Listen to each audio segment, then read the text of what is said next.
아신 분은 아시겠지만 대통령이 회견을 앞당겨서 하는 그 당일이었죠 아마 그 당일에도 네. 뭐라도 해야 된다.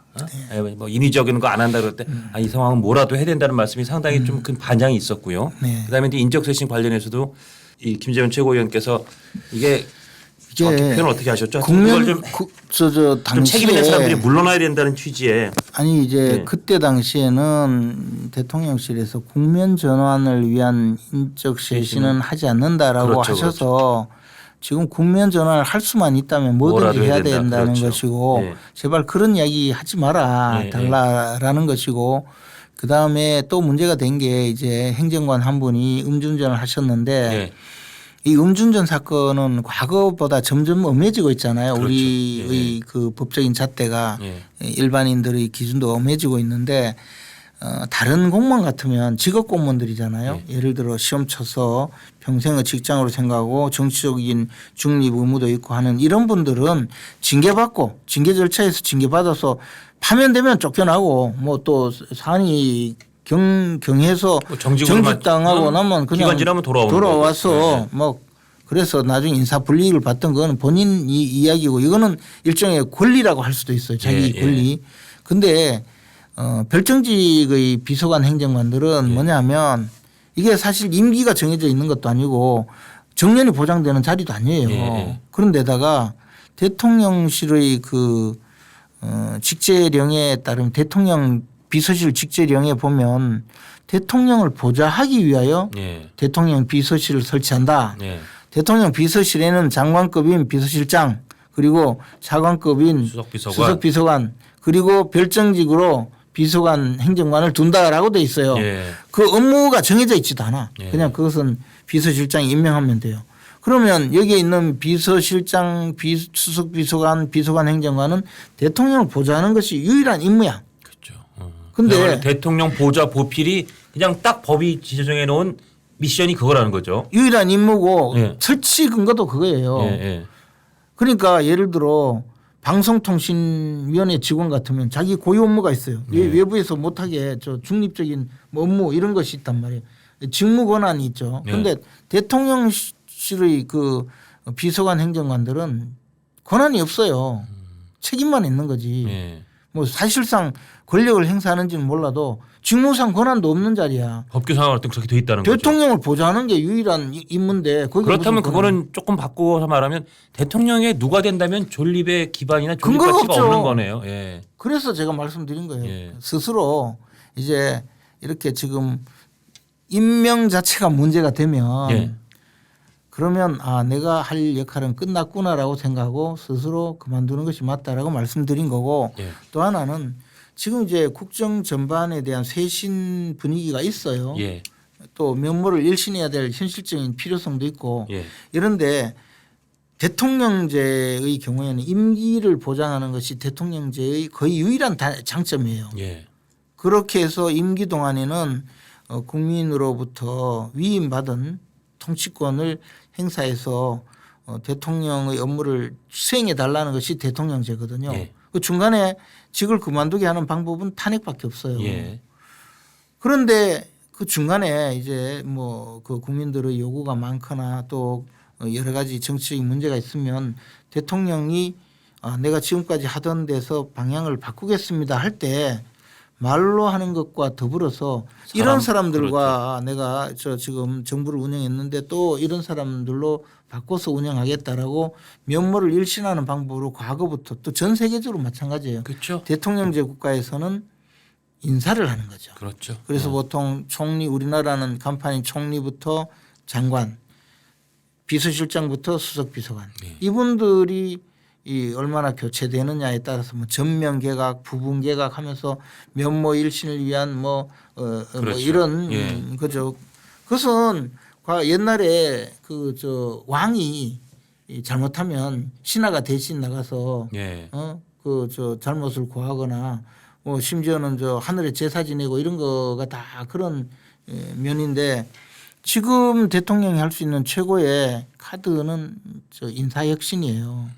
그러니까 좀 더 속도감 있게 쇄신을 할 필요가 있다. 그래서 저 예산 통과가 되고 나면 하겠다 이 말씀도 물론 뭐 다 타당한 말씀인데 그거는 강요들은 그렇고 예. 사실 파장이 큰 것은 대통령실의 참모들을 적정한 수준에서 면모를 일신하는 방법으로 처리하는 것이 굉장히 필요하죠. 제가 정무수석으로 있을 때도 그때 사안이 좀 중요해지니까 대통령께 비서실장과 수석비서관이 일괄 사퇴 그렇죠. 그때 한번 소개해 제출한 적이 주셨었어요. 예. 있었거든요. 그게 필요하다는 것이었죠. 그리고 요새 보면 속도감 있게 쇄신하는 모습을 보여주겠다 이렇게 대통령실에서 얘기한다든지 진정 하여튼 속도감 있게 쇄신 이런 표현들 이게 약간 지금까지 달리 대통령실과 한동훈 대표가 그래도 워딩과 뉘앙스에서 조금은 동기화하려는 조짐이 보인다 이런 저도 그런 느낌이 들고 이제 그런 해석도 좀 나오더라고요. 맞습니까? 글쎄 그거는 제가 두 분이 어느 정도 의사소통이 있는지는 모르겠지만 아마 그 방향이 같은 것은 좀 아주 바람직한 현상이라고 봐요. 한동훈 대표께서도 지금까지는 이게 대통령의 그 국정 운영 방향을 사사건건 예. 그 반대자의 입장에 서 있어서 사실 굉장히 어려운 측면이 많았거든요. 그리고 예. 그것이 아마 그 용산 대통령실에서도 굉장히 힘들었을 텐데 이렇게 좀 같은 방향으로 함께 가는 모습을 보여주니 예. 이제 조금 그 수습의 기미가 있다고 수습의 생각합니다. 기미가 있다. 예. 자, 수습의 이제 가능성도 있고요. 마지막 질문. 아까 네. 우리 방송 시작하기 전에 잠깐 나왔던 얘기인데 사실 이제 그 인적 쇄신 어떻게 보면 우리나라 인적 쇄신의 가장 그 최고봉은 총리잖아요. 그렇죠. 한덕수 총리 이제 이미 사의를 표한 지도 꽤 되셨고 그래서 네. 요새 뭐 추경호 원내대표나 뭐 주호영 부의장 누구 해서 이렇게 이 총리 하마평이 이제 슬슬 나오는데 아까 근데 우리 저 총리가요. 예, 김재원 이걸 좀 예, 예. 생각을 해야 되는 게 많은 사람들이 이제 걱정하는 것이 장관들은 인사청문회를 하고 나서 야당이 말도 안 되는 그 이의 제기를 하고 사실 대부분 보면 정말 얼토당토안한 주장을 네. 하거든요. 그래도 대통령이 임명하면 되는데 총리는 인준 절차가 있죠. 인사청문회를 하고 나서 예. 야당에서 반대표를 던져서 제적 과반수 출석이 출석 과반수 찬성이 나오지 않으면 임명을 할 수가 없어요. 예. 과거에는 인사청문회 제도가 없어서 인준이 되지 않으면 그냥 총리 설이 뭐 총리 이렇게 서리로 예, 총리 예. 사실상 그냥 임명해서 예. 가면 되는데 요즘은 총리 후보자로 임명해서 인사청문회 끝나고 그다음에 본회의 통과가 돼야 되니까 예. 그러면 이 총리가 안 되는 거잖아요. 예. 그럼 대통령이 굉장히 큰 정치적인 부담을 질리죠. 예, 예. 그런 가능성 때문에 사실 현 정부에서 총리를 교체하기가 좀 어려울 거다라는 이야기를 일반적으로 했었거든요. 그런데 예. 요즘에는 좀 또 대통령 워낙에 지금 인사쇄신 국정 면모를 일신하기 위해서는 좀 바꾸는다 해서 총리 하마평이 그래서 나오는 예. 것 같아요. 그런데 저는 지난 주말에 예. 그 대구에 가서 많은 분들하고 대화를 하던 과정에 대구에서는 그 홍준표 시장이 홍준표 대구시장이 총리로 가실 거다라는 그런 자천타천 예. 하마평이 있다는 거죠. 그런 소문이 파다하더라고요. 파다할 정도예요. 예. 그래서 만나는 분들마다 홍준표 시장 총리 간다는데 맞냐 해서 제가 어떻게 알겠습니까 했는데 그전에는 생각을 안 했는데 가만 생각해 보니까 굉장히 좋은 카드일 수도 있겠다는 생각을 했어요. 그런가요? 여러모로. 왜 그렇죠?